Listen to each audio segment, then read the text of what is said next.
Hi, I'm Dr. Baxter Bell, and welcome to Chipper. This episode is on yoga for breast cancer recovery. So that implies that you might have had breast surgery, a lymph node removed from the armpit, and maybe even some radiation treatment to the area of the breast where the cancerous lump was removed. Following that sort of treatment, a lot of times there's some stiffness and tightness in the chest and arm area. Sometimes there's some limited range of motion. So although there's no one single pose that's going to be the best pose for women recovering from breast cancer surgery, this particular pose I think does a nice job, and it's a good place to start. And then from here, once you learn this, you can look for other poses that also feel like they're going to do a good job for you. So this pose is called cow face pose, Gomukhasana, and although there's a leg variation that goes with this, we're going to focus on the arm variation today.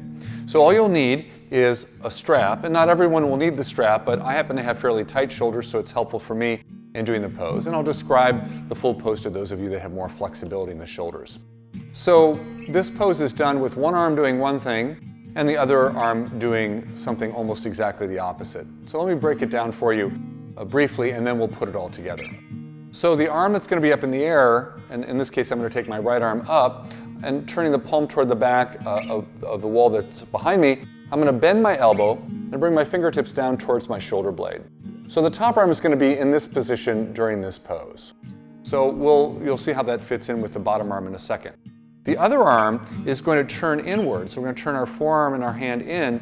We're going to bring that forearm behind the back, and then we're going to carefully wiggle the hand up the back as far as it can comfortably go without creating any pain in the shoulder or elbow. Once we have those two hands in the respective places, we'll either see if the hands can clasp one another easily, and if not, we'll use a strap over the shoulder to allow you to grab on to the top and the bottom to create a connection between the two arms. So I know my limitations and I require a strap, so I'm going to go ahead and put that in position. Let me show you. So you can take a strap of any length. It just has to be about 2 or 3 feet long, and you're going to throw that over your shoulder. And then I'm going to take my bottom arm in first so I can get a hold of that strap from the bottom. So I'm going to take my left arm and turn it in, bring it behind my back, and then I'm going to grab onto the strap and I'm going to wiggle the hand up just a little bit, carefully making sure it feels okay for the shoulder. From there, I'm going to take the other arm up, turn the hand back, bend the elbow, and reach down and grab onto the top of the strap. At that point, I have a little tension between the two hands via the strap, so I can walk the hands a little closer together. You want to watch out for this top elbow not swinging out to the side, but staying almost in line with the side of the head, and then reaching up towards the sky. Same thing with the bottom arm. If the bottom elbow is way out here, you'll want to try and bring it in closer to the side of the body. Once you've got a hold of your strap, you can pull the elbows away from one another, lengthen up through the crown of the head, and note that it's not very exciting to see from the outside, but on the inside, you'll probably be feeling a decent amount of sensation in one or both of the shoulders and through that upper chest area where you may have had your breast surgery. So you'll stay here for a couple of breaths, maybe 4, 5, 6 breaths the first time you do it, and then as you get better at this, you can stay for up to 1 to 2 minutes. The longer you stay, the more improvement in overall stretch and flexibility you'll get in the areas that are affected by this pose. So I'm going to slowly release my hands. The top arm comes out very easily. The bottom arm, sometimes I'll lean forward a little bit to bring the arm out, and then I often give the arms a little shake when I'm done, just to release any tension there. Let me show you on the second side. So I just transfer the strap. Now if you're very flexible and your hands can meet each other behind your back, then you just hook your fingers together and pull the elbows away from one another with the hand clasp instead of the strap use. So again, I'm going to take my bottom arm, I'm going to turn it in and then bring it behind the back. I'm going to wiggle my hand up my back a little bit, holding onto the strap. I'm going to take the other arm up, turn the palm towards the back wall, bend the elbow and reach down. I'm going to make sure the elbows are alongside the body. Try to reach the top elbow up. Another thing that can happen when you're doing this pose is if your shoulders are really tight and you go to take the elbow up, you may compensate for the tightness in your shoulders by jamming your ribs way forward and overarching your middle back. So keep that area neutral and then try to reach the elbows away from one another. Also make sure the head stays nice and even. As you hold onto the strap firmly, move the elbows away from one another. And then again, 5, 6 breaths the first time. The more acclimated and the easier this gets for you over time, the longer you can stay in the pose for up to 1 to 2 minutes. So I'm going to take one more breath here, and then I'm going to release my hands, take the top arm out because that's the easy arm to release, and then very carefully lean a little forward to bring the bottom arm out and then give it a little shake. I'd like to give you a little view from behind so that you can see what it looks like when I'm holding onto the strap from the back. So I'm going to show you this with the strap over the shoulder.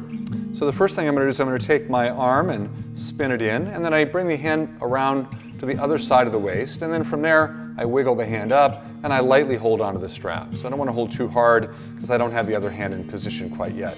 Then the other arm's going to reach up, I'm going to turn the palm back, bend the elbow, reach down, grab onto the top of the strap, and then I'm going to walk my hands a little closer together, keeping the elbows in line with the body. Here you can see how the hands are holding onto the strap to create a connection. I'm firmly holding on and pulling the elbows away from one another.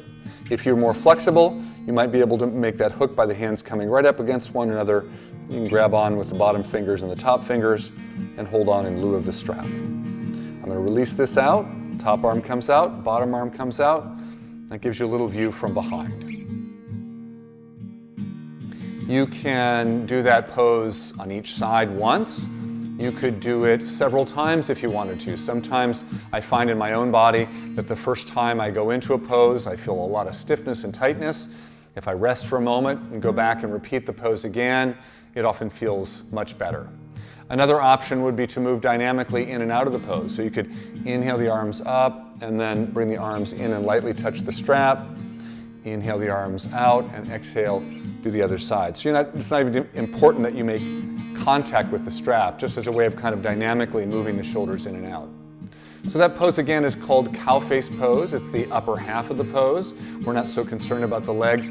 And I've chosen that pose for breast cancer recovery because of how nice it is for opening up this whole upper chest area.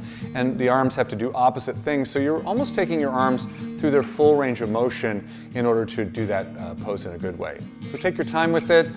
If it's really tight at first, really uncomfortable, just do it for a few moments, and then gradually over time you should find that it gets easier and easier, and hopefully it will support excellent recovery over time. To complete your practice, you might want to click on the Relaxing Breath Practice Now.